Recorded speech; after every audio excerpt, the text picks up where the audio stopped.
Good morning, good evening, good afternoon, Kenyans, and those listening.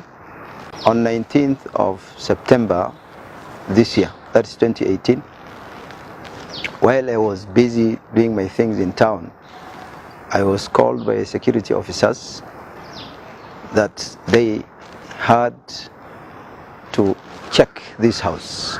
This is one of my residents in South Sea, Nairobi. And when I asked them the reason why, they said they got information from the neighbors that something fishy was going on. I asked what it was, and they said they were to do their investigations and find out whether the concerned neighbors were right, and I gave them the go-ahead to investigate the house.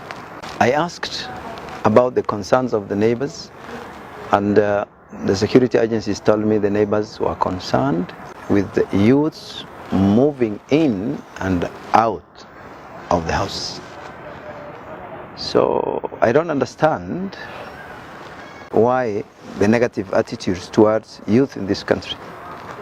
Why should the elders be worried of youths visiting their leaders? What is the problem with a young man going in a house and going out of the house? And if anything, you cannot ask as a parent, as a neighbor, and approach and ask what is going on. Why should you raise the alarm? Anyway, that was the concerns of the police. That is the concern of the security agents. This is the house where the police came to investigate and find out whether the claims they were told was right. They found these 6 young men. These were my visitors, and these are youths who volunteered to help me design my personal website, a class with Dida. The 6 young men were arrested, and most of the items that the police were interested in that were taken for investigations had to do with information technology gadgets. I exactly don't know what they were investigating, but they went with 38 items. This is the website that they were developing. Some were collecting ideas about economy, others were collecting ideas about education, research, who wants to be part of us. And any communication that we made, or any contribution that we made to the country since the registration of our political party in 2011, up to date, we wanted to organize ourselves technologically. You know, the world has changed. Maybe he can talk when the police came. Which county do you come from? Yeah, I come from Sierra County. Where did you train? Where did you study? I studied at Nairobi, and then I did some courses also out of the country a bit on web development. So when I came back, I decided to volunteer and try to help Dida out run his website, because I was just trying to explore my experience and things I studied in school. What's your name? Oh, my name is Yero. Yero. Yeah. From which county? Garissa County. Where did you study? Mount Kenya University. What did you study in Mount Kenya University? IT. Information and technology. Okay. Yeah. Any other course that you did? Yeah, I specialize in only in IT, although I did teaching too. Education. Yeah, education. And you decided to volunteer and assist me in? Yeah, in doing this project. These are youth, and they were arrested on 19th. They were kept for 2 days in the custody. We gave the police and the security agencies to do their work. And on 20th and 21st, they were released.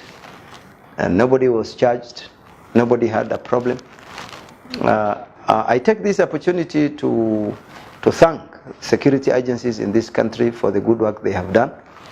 And the cybercrime department, the immigration, the CID, the regular police, and all of them. They did a good job. It was quick and it was satisfactory. And they were contented. They gave a report that there was nothing harmful going on in that house.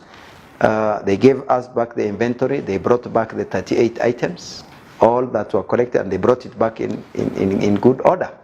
That is a good job done by the security agencies. But I wonder, why did we come up with actually the Nyumba Kumi policy? What was the need of the Nyumba Kumi item? It is to help us, to make work easier. Yeah? In the Bible, that is Matthew 18. If you read from 15, 16, 17. If you see your brother in a problem, you approach him one-to-one first. This habit of it is good for the neighbors to help in community policing. We have no problem. It is good if you suspect, you can suspect, there is no problem. But approach your brother. Excuse me, Mwalimu, and who are these youth coming to your house? Can you identify them? We can give you the papers, the identity card and everything. But when you realize that something small, youths have come and they have gone. Then you go to the county commissioner, you go to the Directorate of Criminal Investigation. Fine, that is their work, and they came. And they did what they are supposed to do, and we thank them for what they have done. But why the alarm? Your Bible cannot help you. Your conscience cannot help you. Why should you develop an attitude towards a young man moving into a house to see a leader?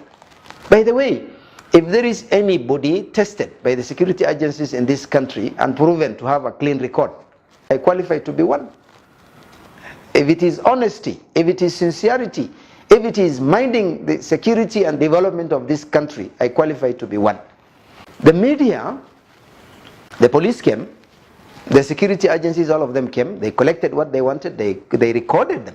In fact, they recorded in an inventory. They recorded in their OB. They checked everything. They brought everything back without one missing. Here comes irresponsible journalists. Oh, in Mwalimu's Dida, 12 Chinese. Are these women? Are these women? How can you actually make a mistake in reporting between an African, in reporting between a Kenyan, in reporting between a young man and a woman? They said, oh, what was found in Mwalimu's house, former presidential candidate, were 12 Chinese prostitutes.